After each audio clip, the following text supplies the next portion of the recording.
Hey everybody, it's your boy Nerdicane. I wanted to talk today. First, actually, please hit a like, hit a subscribe. I could use the subscribers. Take a look at the screen. This is not about what the episode is about. This is not what this video is about. But this was brought to my attention from somebody. This is a panel of Marvel, quote unquote, Marvel comic book art from the Runaways. Now, I've stepped away from the Runaways because it was just awful.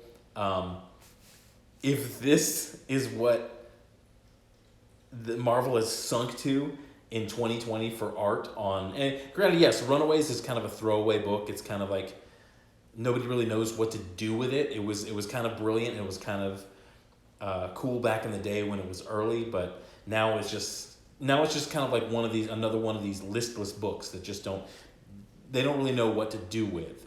It was so unique in itself that you can't really fit it into the dumb events that Marvel has going on. But look at how bad this art is. Whatever art editor said gave the thumbs up to this should be fired. He should be fired, or she. I'm not discriminating. And the people in the offices to their left and their right should be fired as well, as a warning. But anyway, I want to get to what I really wanted to talk about here. In the last few days, I've seen a couple videos, and I've actually kind of poked around on the internet, on Twitter, about, some comic pros.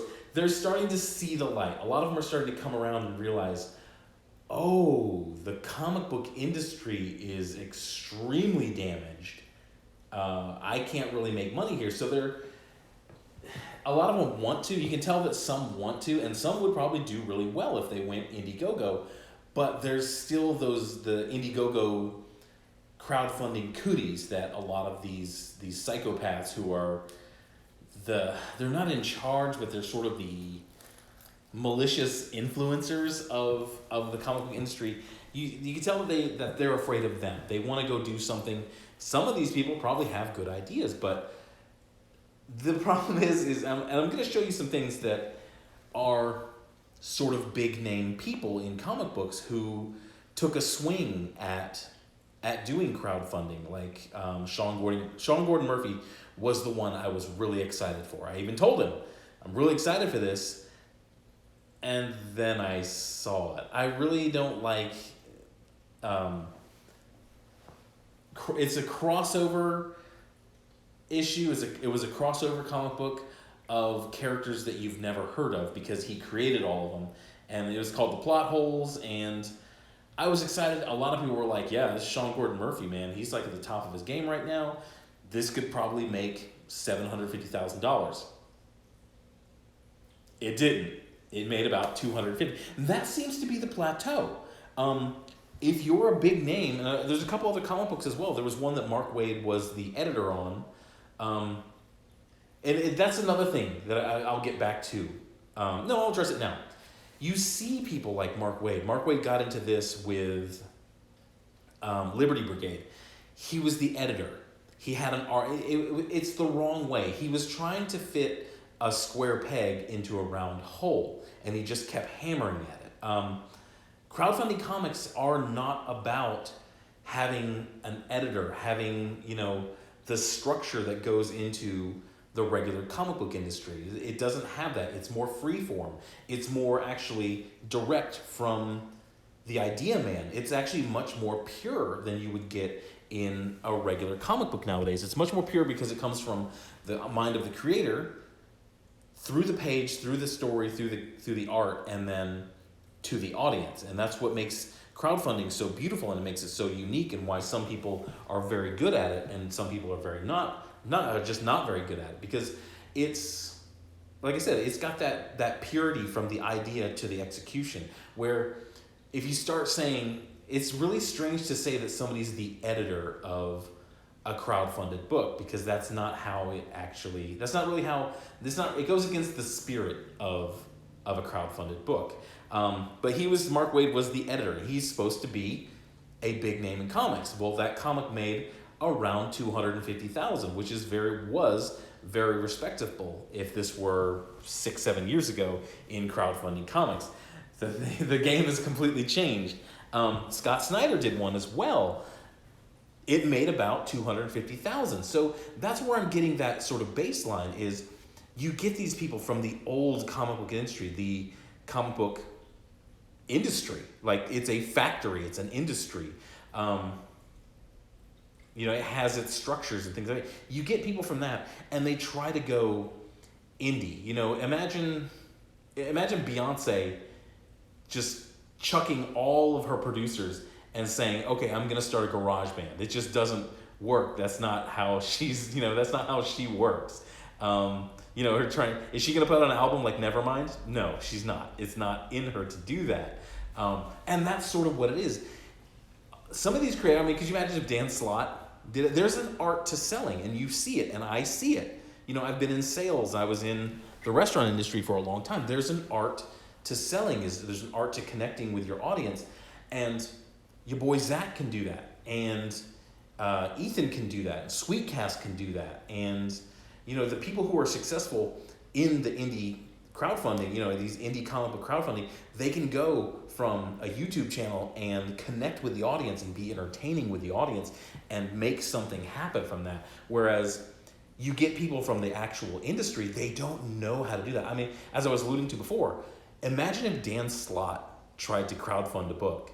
Imagine if he started doing like 2 videos a day where he's talking about the industry, he's talking about comics, he's talking about what he's doing. Dan Slott spent the better part of about a decade and a half just trolling fans online. He has closed that door to himself completely. Imagine if Gail Simone tried. I would love for Gail Simone to try a crowdfunded book.